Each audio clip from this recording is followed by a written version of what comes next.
मालमत्तेच्या विभाजनाशी संबंधित प्रकरणामध्ये आजवर अनेक वादविवाद झाल्याचे समोर आले आहे. शहरवासीय आणि नोकरदार लोकांना अनेकदा गावातील मालमत्ता ताब्यात घेण्यास अडचणींना सामना करावा लागतो. गावात राहणारे काका काकू या कामात अनेकदा अडथळे निर्माण करतात. अशा परिस्थितीत तुमच्याकडे कोणते पर्याय आणि अधिकार आहेत जाणून घेऊया. भारतात संयुक्त कुटुंब संस्कृती असून येथे मोठी कुटुंबे अनेक पिढ्यांपासून एकत्र राहतात. पण आता काळ हळूहळू बदलत आहे. मोठ्या संयुक्त कुटुंबाऐवजी फक्त लहान विभक्त कुटुंबे दिसतात. अशा परिस्थितीत मालमत्तेबाबत अनेकदा वाद होतात. जवळपास प्रत्येक तिसऱ्या कुटुंबात मालमत्तेवरून भांडणे पाहायला मिळतात.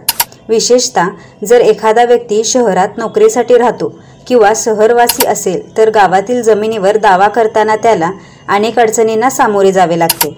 बरेच लोक कामासाठी शहरात येतात आणि गावातील घर किंवा जमिनीची देखभाल करण्यासाठी राहतात.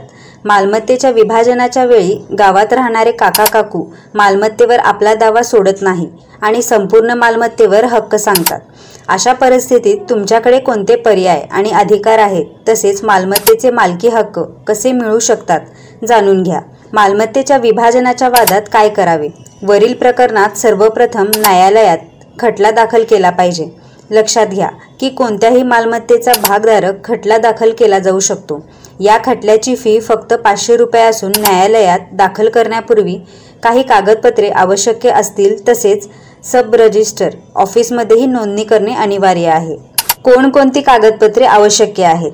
कायदेशीर वारसाचा ID पुरावा, मालमत्तेच्या तपशिलासह प्रॉपर्टीच्या सर्व टायटल डीडची प्रमाणित प्रत, मालमत्तेचे मूल्यांकन, कायदेशीर वारसाचा जन्म आणि राहण्याचा पत्ता, वारसाचे रहिवासी प्रमाणपत्र, मृत मालकाचे मूळ मृत्यू प्रमाणपत्र, मृत व्यक्तीचे रहिवासी प्रमाणपत्र.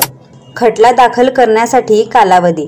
तुमच्यासोबतही असे काही घडले असेल तर तुमच्यासाठी सर्वात महत्त्वाची माहिती म्हणजे की तुमचे वडील किंवा आजोबांच्या मृत्यूनंतर 12 वर्षाच्या आत मालमत्तेच्या विभाजनासाठी खटला दाखल करणे आवश्यक आहे. भारतातील मालमत्ता कायद्यानुसार तुमच्या काकांनी 12 वर्ष मालमत्तेचा उपभोग केला आहे किंवा 12 वर्षापासून प्रॉपर्टीवर मक्तेदारी असेल तर तुम्हाला मालमत्ता ताब्यात घेण्यासाठी अनेक कायदेशीर समस्यांना सामोरे जावे लागू शकते. तुमच्याकडे आणखी एक पर्याय. मालमत्तेच्या विभाजनासाठी खटला दाखल करण्याव्यतिरिक्त तुम्ही मालमत्ता विभाजन डीडद्वारे देखील विभाजित करू शकता. यानुसार मालमत्तेच्या सहमालकाच्या परस्पर संमतीने विभाजन होते. मात्र त्यासाठी स्टॅम्प पेपरवर डीड लिहून उपनिबंधक कार्यालयात नोंदणी करणे आवश्यक असते. या कृतीत काही गोष्टींचा समावेश करावा ज्यामध्ये विवादाचे निराकरण आणि तोडगा, विभाजनानंतर कोणाचा वाटा आहे, टायटल डीडचे उत्पादन, सर्व परिस्थितींचा उल्लेख आणि विद्यमान कायदेबद्दलची माहिती यासारख्या माहितीचा समावेश करणे आवश्यक आहे.